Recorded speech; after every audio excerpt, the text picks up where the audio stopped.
Movie की शुरुआत में हम केल और उसके डैड को देखते हैं, जहां उसके डैड उसको फिशिंग करना सिखा रहे होते हैं।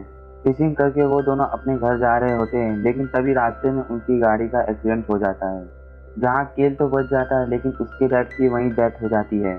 मूवी के अगले सीन में हम 1 साल के बाद का समय बताया जाता है, जहाँ टीचर क्लासरूम में स्टूडेंट को पढ़ा रहे होते हैं और वहीं हमें केल को भी दिखाया जाता है, जो क्लासरूम में सो रहा होता है। तभी टीचर केल से क्वेश्चन करता है, जिसका जवाब केल नहीं दे पाता है। तुम एक वजह बताओ कि मैं तुम्हें फेल क्यों ना करूं, और अगर तुम फेल हो जाओगे तो तुम्हारे डैड को कैसा लगेगा, जो कि मर चुके हैं। टीचर की बात सुनकर केल को गुस्सा आ जाता है और वहीं टीचर की पिटाई कर देता है। इसके बाद अगले सीन में हम केल और उसकी टीचर को देखते हैं, जो कोर्ट रूम में होते हैं, जहां जज केल को बोलता है, तुम 6 महीने के बाद 18 के हो जाओगे और इससे पहले भी तुमने बड़ी गलतियां कर चुके हो।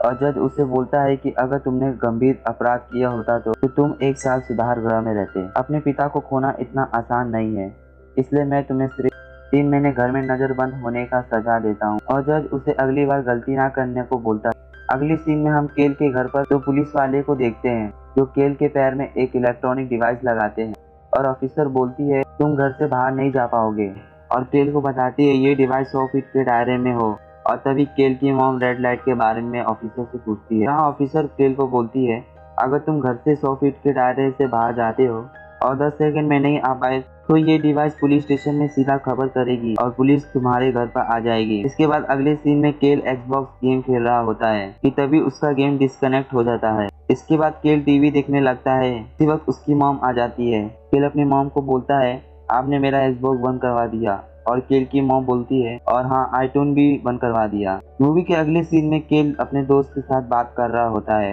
और अपने दोस्त को बता रहा होता है कि मॉम ने मेरा वीडियो गेम बंद करा दिया। केल का दोस्त बताता है कि मैं तो बीच पर घूम रहा हूँ।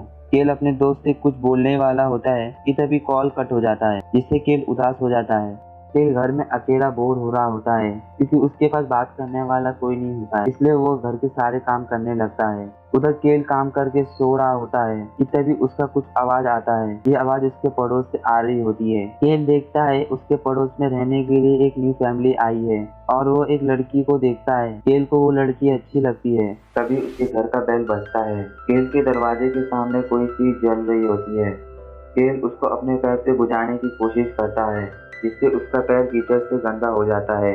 यह एक तरह का मजाक होता है, जो कि उसके पड़ोस के बच्चे करते हैं। केल उनको पकड़ने के लिए उनके पीछे भागता है, लेकिन वो 100 फीट के दायरे से दूर चला जाता है, जिससे उसके पैर में लगा डिवाइस रेड हो जाता है। केल तुरंत अपने घर की तरफ भागता है ताकि रेड लाइट ग्रीन हो जाए, लेकिन 10 सेकंड ज्यादा होने की वजह से पुलिस वहां आ जाती है और उसे गिरफ्तार कर लेती है। अगले दिन केल अपने गार्डन में रस्सी से बाउंड्री बनाता है और वो बाउंड्री के बाहर चेक करता है और उसका डिवाइस रेड सिग्नल देने लगता है, ताकि उसको पता रहे कि उसको बाउंड्री से बाहर नहीं जाना है। अगले सीन में हम देखते हैं केल से मिलने के लिए उसका दोस्त रॉनी आता है। रॉनी को देखकर केल बहुत खुश होता है।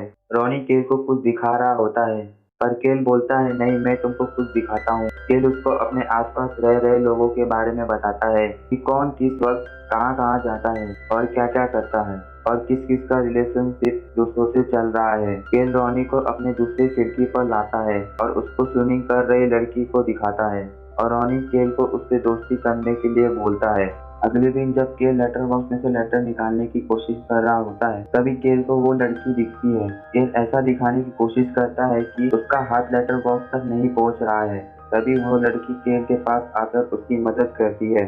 केल अपना नाम उसको बताता है और लड़की अपना नाम एस्ली बताती है। केल पूछता है, तुम्हारा शिफ्टिंग का काम कैसा चल रहा है? एस्ली बोलती है, काम अभी भी चल रहा है। और तभी एस्ली की मॉम उसको बुलाने लगती है और एस्ली वहाँ से चली जाती है। मूवी के अगले सीन में केल रात में टीवी न्यूज देख रहा होता है और टीवी पर न्यूज आ रही होती है, एक लड़की गायब है और विटनेस का कहना है कि उसको रात में एक आदमी ने पिकअप किया था, जिसके पास एक ब्लू कलर का मस्टन कार है। उसका कार का लेफ्ट साइड में स्क्रैच है। तभी केल का मोबाइल का अलार्म बजता है। ये अलार्म केल ने एस्ली के लिए लगाया होता है, जो कि एस्ली का योगा करने का टाइम है। फिर केल अपनी विंडो से एस्ली को दूरबीन से देख रहा होता है। तभी उसकी नजर अपने दूसरे पड़ोसी मिस्टर टूनर पर पड़ता है। उसके पास ब्लू कलर का मस्टन कार है और उसके कार पर भी लेफ्ट साइड में स्क्रैच होता है। मिस्टर टूनर अपनी गाड़ी में से 2 काले कलर का बैग को निकालते हैं और उसको अपने गैरेज में रख देते हैं। यहाँ केल को मिस्टर टूनर पर शक होता है कि उन्होंने मर्डर किया है। अगले दिन केल के घर पर हम रॉनी को देखते हैं, जहाँ रॉनी इंटरनेट में सारे मर्डर और किडनैपिंग को सर्च करके केल को बताता है। रॉनी बोलता है पुलिस वाले का कहना है लड़की का किडनैपिंग की हालत वैसे है कि जैसे 3 साल पहले हॉस्टल में मिले कई कातिल और कई किडनैपिंग जैसे ही। पुलिस वाले को कातिल का पता तो नहीं चला, पर 1 साल बाद उन्हें बंद पड़े घर में 7 लाश की फोटो मिली। थोड़ी देर बाद एशली स्विमिंग करने आती और वो दोनों एशली को देखने लगते हैं। एशली की नजर उन दोनों पे पड़ जाती है, जिससे वो दोनों घबरा जाते हैं। थोड़ी देर बाद केल का डोरबेल बजता है और वो दोनों वहाँ एशली को देखते हैं। केल एशली से बोलता है ये यहाँ कैसे आना हुआ, तो एशली बोलती है मेरा डोर लॉक हो गया है। एशली उन दोनों के साथ ऊपर वाले रूम में चली जाती है, जहाँ उसकी नजर पास ही में रखा दूरबीन पर नजर पड़ती है। एशली बोलती है तो तुम दोनों पड़ोसियों की जासूसी करते हो। रॉनी घबराकर मिस्टर ट्यूनर के बारे में सब कुछ बता देता है। केल बोलता है हाल ही में जो मर्डर हुए हैं वो शायद मिस्टर ट्यूनर ने ही किया है, क्योंकि उनके पास भी 1960 की मस्टर्ड कार है और उसके कार पर भी स्क्रैच है, जैसे न्यूज वाले ने बताया है। एशली को भी ये सब इंटरेस्टिंग लगता है और वो भी जासूसी करने लगती है। एशली नेट पर सर्च करते वक्त पूछती है ट्यूनर कब से यहाँ रह रहा है। केल बोलता है पता नहीं, पर कुछ सालों से यहाँ रह रहा है। एशली बोलती है जरा ये देखो, टेक्सास में मिली लाश को खराब होने से बचाने के लिए लाशों के ऊपर मसाला लगाया गया है ताकि वो खराब ना हो। अगली सीन में हमें रात का समय दिखाया जाता है, जहाँ वो तीनों मिस्टर ट्यूनर पे नजर रखते हैं। फिर हम मिस्टर ट्यूनर को देखते हैं जो कि एक लड़की को अपने घर पर लाए होते हैं और वो दोनों ड्रिंक करने लगते हैं। एशली को उसकी मॉम का कॉल आता है और एशली वहाँ से अपने घर चली जाती है। एशली के जाने के बाद केल अपने दूरबीन से पड़ोस में रह रहे शैतान बच्चों को देखता है जो टीवी देख रहे होते हैं। तभी उनकी माँ आ जाती है और वो टीवी बंद करके सोने का नाटक करते हैं। थोड़े टाइम के बाद केल का आवाज आता है और केल दूरबीन से ट्यूनर की खिड़की पर वही लड़की को देखता है जो ट्यूनर से जान बचाने के लिए भाग रही होती है और ट्यूनर उसे मारने की कोशिश कर रहा होता है। केल अपने कैमरा से सारी चीजों को रिकॉर्ड कर रहा होता है। तभी उसके कैमरे का फ्लैश लाइट जल जाती है और केल नीचे बैठ जाता है। केल वापस दूरबीन से देखता है, वो देखता है ट्यूनर अपनी विंडो से उसे देख रहा होता है। फिर केल डर जाता है। फिर बाद रॉनी को कॉल आता है। केल रॉनी को बोलता है ट्यूनर ने उसे देख लिया, वो उस लेडी का पीछा कर रहा था, शायद उसने उस लड़की को मार दिया है। रॉनी से बात करते वक्त केल को कुछ आवाज आती है। रॉनी केल से पूछता है क्या हुआ। तभी केल उसको बोलता है ट्यूनर के घर पर जो लाल बालों वाली लेडी आई थी वो जा रही है। रॉनी उसको बोलता है ये जासूसी करना बंद कर और सो जा। अगले दिन केल अपना नाश्ता बना रहा होता है और उसके घर में उसके पास ट्यूनर खड़ा होता है। केल ट्यूनर को देखकर डर जाता है, पर तभी केल की माँ वहाँ आ जाती है और बोलती है ग्रोसरी स्टोर से जब मैं बाहर आई तब मेरी कार का टायर पंचर हो गया था और ट्यूनर ने मुझे घर तक लिफ्ट दिया। इसके बाद ट्यूनर केल के पैर में लगा डिवाइस के बारे में पूछता है। केल गुस्से में बोलता है मैंने अपनी स्कूल की टीचर को पीटा था। ट्यूनर बोलता है मैं समझ सकता हूँ, जब मैं भी स्कूल टाइम में था तो मैं भी यही करता था। इसके बाद अगले सीन में केल ट्यूनर के बारे में एशली को बताता है, लेकिन एशली उस दिन कुछ ज्यादा बिजी थी क्योंकि उसका प्लान आज रात पार्टी करने का था और उसके पेरेंट्स भी नहीं थे। अब रात को पार्टी में एशली लड़कों के साथ डांस कर रही होती है, जिससे केल को जलन होने लगती है। तभी केल लाउड म्यूजिक बजाकर पार्टी को रोक देता है। जब एशली केल से बात करने आती है तो केल एशली को इनडायरेक्टली प्रपोज कर देता है और वो दोनों रोमांस करने लगते हैं। तभी एशली को ट्यूनर के घर पर कुछ घसीटने की आवाज आती है। फिर एशली दूरबीन से ट्यूनर को देखती है जो बाहर बैग घसीट कर अपने गैरेज में ले जा रहा था और एशली नोटिस करती है उस बैग के ऊपर फूल लगा हुआ है। अगले दिन हम ट्यूनर को देखते हैं जो सुपरमार्केट से कुछ सामान खरीद रहा होता है और वहीं पर एशली भी होती है जो केल के कहने पर ट्यूनर के ऊपर नजर रख रही होती है और केल को उसके बारे में फोन पर बता रही होती है। जहाँ केल अपने दोस्त रॉनी को ट्यूनर की कार को चेक करने के लिए भेजता है ताकि वो गैरेज का पासवर्ड दे सके। रॉनी कार को चेक करता है और उसे गैरेज का पासवर्ड मिल जाता है। फिर हम एशली को देखते हैं जो सुपरमार्केट की पार्किंग में होती है। तभी उसका कार के सामने ट्यूनर आ जाता है और उसके कार में जबरदस्ती बैठ जाता है। वो एशली को धमकी देता है कि वो लोग उसके पर्सनल लाइफ में दखल अंदाजी ना करे और उससे दूर रहे। फिर हम एशली को केल के घर पर देखते हैं जहाँ एशली केल को ये सब यहीं बंद करने को बोलती है और वहाँ से चली जाती है। रात को केल रॉनी को फोन करता है पर रॉनी कॉल रिसीव नहीं करता है। केल रॉनी को वॉइस मैसेज छोड़ देता है और बोलता है मैं ट्यूनर के घर के बारे में रिसर्च कर रहा था और उसके घर का नक्शा मेरे पास है और मुझे रिसर्च करते वक्त पता चला है कि जब पहले घर बना हुआ था उसमें गैरेज नहीं जुड़ा हुआ था, लेकिन अब बीच में कुछ ऐसा बना हुआ है जो पहले नहीं बना था। उसने ऐसा क्यों किया, मैं उसके बारे में सोच रहा हूँ। केल अपने कैमरे में हैंडकैम को जोड़ देता है ताकि वो रॉनी को ट्यूनर के घर पर भेजे और वो अपनी स्क्रीन पर देख सके। रॉनी केल के घर पर आता है और केल को बोलता है उसने अपने मोबाइल ट्यूनर के कार में छोड़ दिया है।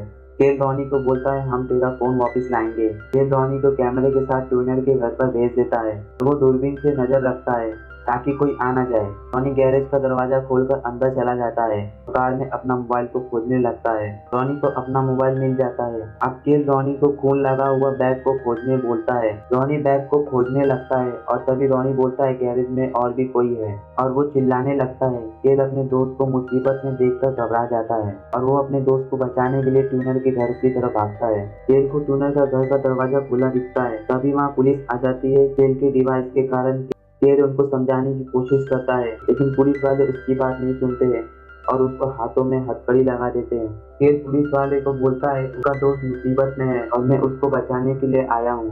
रॉनी इसके घर में है। इतनी ही देर में ट्यूनर वहाँ आ जाता है। पुलिस बोलता है ये लड़का आपके घर में घुसने की कोशिश कर रहा था। इसका कहना है कि इसका दोस्त आपके घर में है, क्या आपको पता है? ट्यूनर बोलता है नहीं। केल बोलता है ये आदमी झूठा है, ये लोगों को किडनैप करता है और उनको मार देता है। उसके गैरेज में एक नीली थैली है जिसमें एक लाश है। पुलिस ट्यूनर का गैरेज चेक करता है और उसमें से एक पॉलीथीन बैग निकलता है जिसमें किसी जानवर का लाश होता है। ट्यूनर बोलता है ये जानवर पिछले रात मेरे कार के सामने आ गया था। मैं अगले दिन इसको दफनाने के बारे में सोच रहा था लेकिन मुझे टाइम नहीं मिला। मूवी के अगले सीन में पुलिस केल के घर पर होती है और उसकी मॉम को बोलते हैं तुम्हारे बेटे ने ये दूसरी बार गलती की है इसलिए उसे जज के सामने पेश होना पड़ेगा। तभी केल की मॉम बोलती है क्या वो हम पर दावा कर सकते हैं? पुलिस बोलती है अगर वो चाहे तो कर सकते हैं क्योंकि केल उनके प्रॉपर्टी पे जबरदस्ती घुसने की कोशिश कर रहा था। इसके बाद हम केल की मॉम को देखते हैं जो ट्यूनर के घर पर माफी मांगने गई होती है।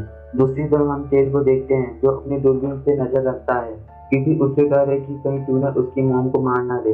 उसी वक्त केल के मोबाइल पर मैसेज आता है अपने टीवी का स्क्रीन देखो। केल टीवी पर रॉनी को देखता है। उसे देखकर केल को लगता है कि ट्यूनर ने रॉनी को मार दिया। केल तभी नोटिस करता है कि उसने इस जगह को पहले कहीं देखा है और वो अपनी कबर्ड की तरफ बढ़ता है और उसका दरवाजा खोलता है जहाँ रॉनी बेजान सा पड़ा होता है और एकदम उठकर केल को डरा देता है।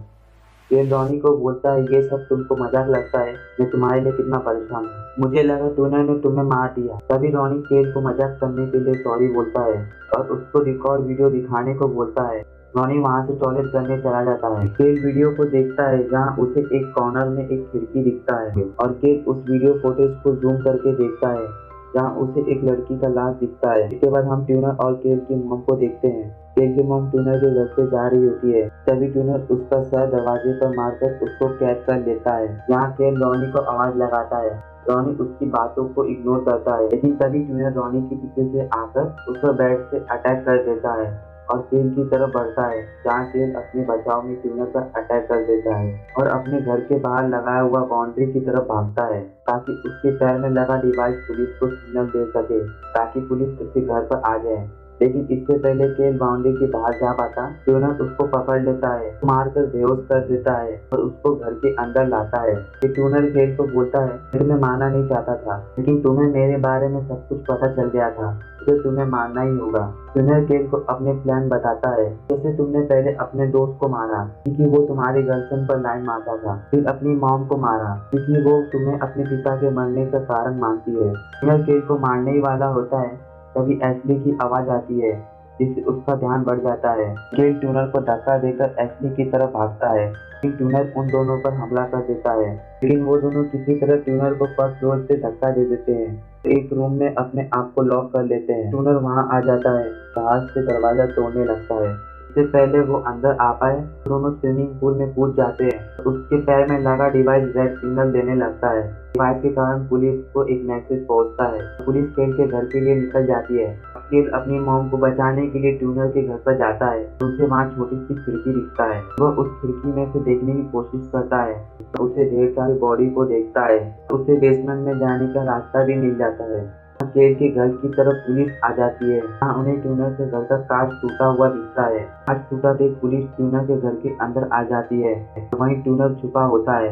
पुलिस वाले को मार देता है। इसके बाद हम केल को देखते हैं। तो तहखाना में होता है। अपनी मॉम को आवाज लगाता है। तो उससे तहखाना में कई लड़कियों का फोटो, लाइसेंस और चाबियां भी दिखता है। तहखाने में ही मिट्टी का एक हिस्सा कमजोर होता है और केल उसके अंदर गिर जाता है। तो एक तरह का गड्ढा होता है। केल को उस गड्ढे में ढेर सारी लड़कियों की कटी हुई लाश दिखती है। केल किसी तरह गड्ढे से बाहर जाता है और तभी उसे आवाज सुनाई देती है। केल उस आवाज की तरफ बढ़ता है और उसे उसकी मॉम रस्सियों से बंधी दिखती है और केल अपनी मॉम की रस्सी को काट देता है और तभी उसके मॉम के पीछे ट्यूनर आ जाता है और ट्यूनर केल पर हमला कर देता है और उसको मारने ही वाला होता है कि तभी केल की मॉम किसी धारदार हथियार से ट्यूनर के ऊपर मार देती है, जिसका फायदा उठाकर केल ट्यूनर को गार्डन वाली कटाई से मार देता है और ट्यूनर की वही मौत हो जाती है और इसी तरह केल और उसकी मॉम की जान बच जाती है। अगले सीन में हम केल और ऑफिसर को देखते हैं। तो केल के अच्छे बर्ताव के कारण उसके पैर में लगा डिवाइस को निकाल देती है। केल और एशली के रोमांस के साथ ये मूवी यहीं खत्म होती है।